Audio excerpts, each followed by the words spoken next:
I'm still Mark Court from Intervale Road. Not in a long time. Mrs. Achinger and Mr. Labate and Ms. Leandro talked heavily about maintenance schedule and providing the maintenance for these machines and these engines. I thought I just heard not more than 10 or 15 minutes ago, Chief Carrier going through a routine where he specified that the deputy here was going to be in charge of that, and that they were implementing new maintenance procedures and new maintenance standards. So as far as ongoing maintenance starting, I don't know, whenever you started that program, I think they're accomplishing or attempting to accomplish this new maintenance schedule and to take not necessarily better care of their vehicles, but to be more attuned to the maintenance that's required. So, and I'm not sure this meeting is about maintaining the vehicles as much as it is about purchasing a new vehicle. I think the chief and the deputy chief have both addressed the fact that they are going to improve significantly their maintenance procedures and record keeping.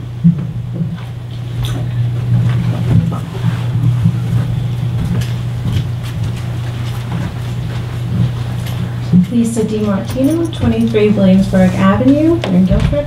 I support the engine. I'm a taxpayer, and planes fly over my house. The thought of a plane going into my home might be rare, but you know what? I want a truck, an engine to get it to my house in a quickly manner and to work.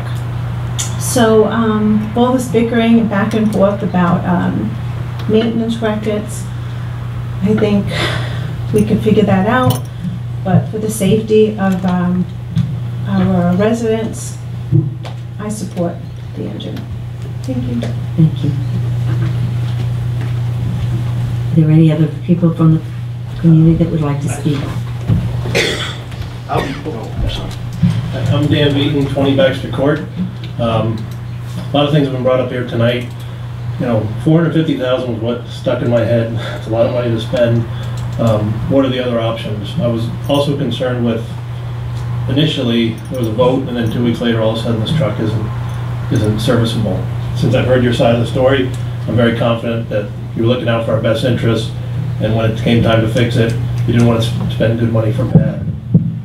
There's been a lot of talk here about maintenance schedules and things. We've got a 25-year-old truck. There are no 25-year-old cars driving around Guilford right now. They've rotted out, they're worn out, and I mean, there's not many.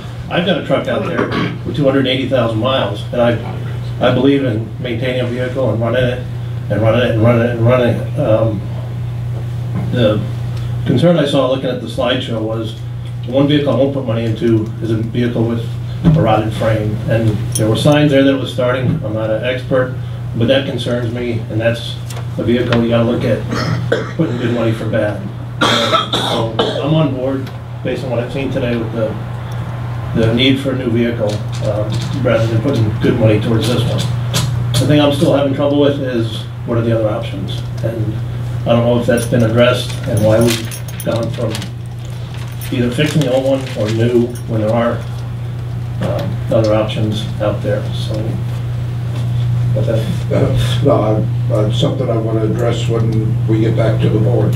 Yeah. So if that can be brought up in a public forum, you know, I just made a call to a fire official in another town that I'm friends with who didn't know anything about what's going on here, doesn't know anybody in Guilford. And I said, you know, what do you guys do for a truck schedule? He says, if we can get 20 years out of a truck, we're doing well. We got 25.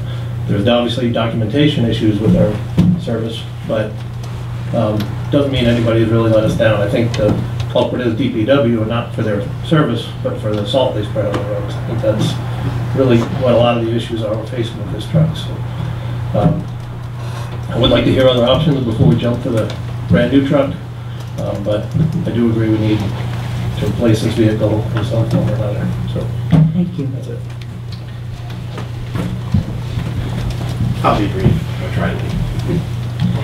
As far as the other options are concerned, I did forget to mention that in the line of business I'm in, which is the DoD repair stuff, there is a new paradigm. I alluded to that it's no longer you can just buy. In fact, there's even a shift that concerns me a little bit because it affects my living, but for anybody that's been in some of these old shops that repair war equipment, I guess for the lack of a better term, they have very large machining centers, then a lot of old iron. We talk about old iron. And what is happening now, because budgets are no longer free to spend, there's two reasons for it. One is a budgetary issue. What happens when people say no? What do? I mean, we still have to have, I like Dick's line of thinking. However, you know, the town has had this level of trucks, so where do you go from here? There's got to be some political will, and I'm sure there is. I'm not questioning that, to at least address the other option issue, because having a special election, and last time I knew, was going to cost us about $10,000. Is that an accurate figure? Those were the numbers that were used when I was sitting at the table. 10,000 per election, or 6, somewhere in there. It's not cheap to hold an election. But anyway, before we do all that, have we exhausted all the options? That's the question. One of the things that is happening with some of the older iron, and so part of it is that we don't make steel like we used to make steel. I think all of us can attest to that, just by stuff we buy. The quality of things has somewhat gone down. So they're taking some of these old machines and they are actually rebuilding them, and they go through a return on investment process. Now, I have no idea if that applies with a fire truck. I've seen this gentleman back here who seems to be very reputable shake his head saying this truck is worth nothing. But thinking differently, I mean, do they take these things, strip them down to the chassis, and not buy, like your idea, buy a used truck, but buy a completely rebuilt like new truck? And that happens. I mean, I'm just saying these are possibilities. I'm not saying we run out and do that, but you're the budget committee. You're going to, I guess, make a recommendation on $500,000. Has that been considered? Has that been exhausted? Have people looked at half the money to have a warranted, built like new truck? And this is happening in many government facilities.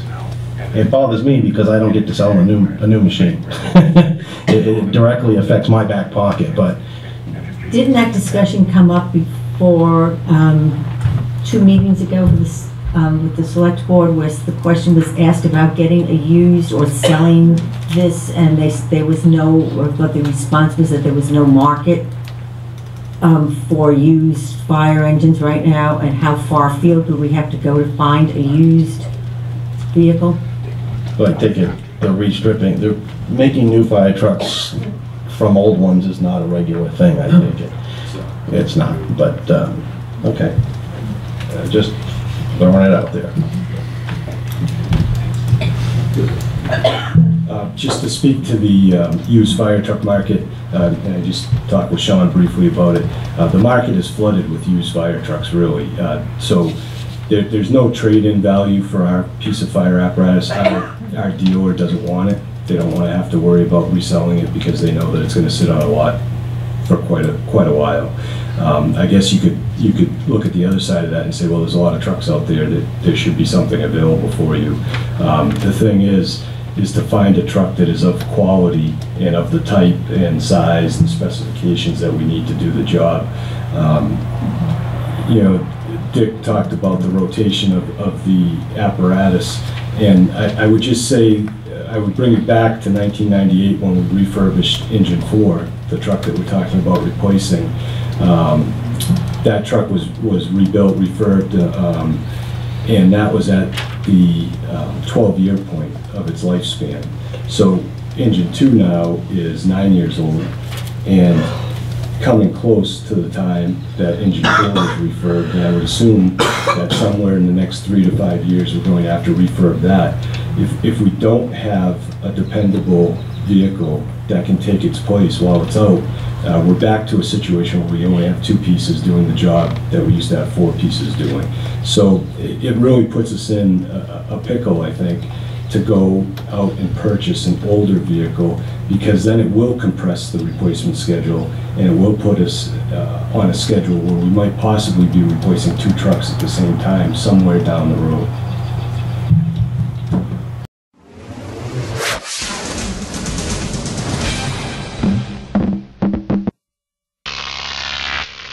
Croc TV.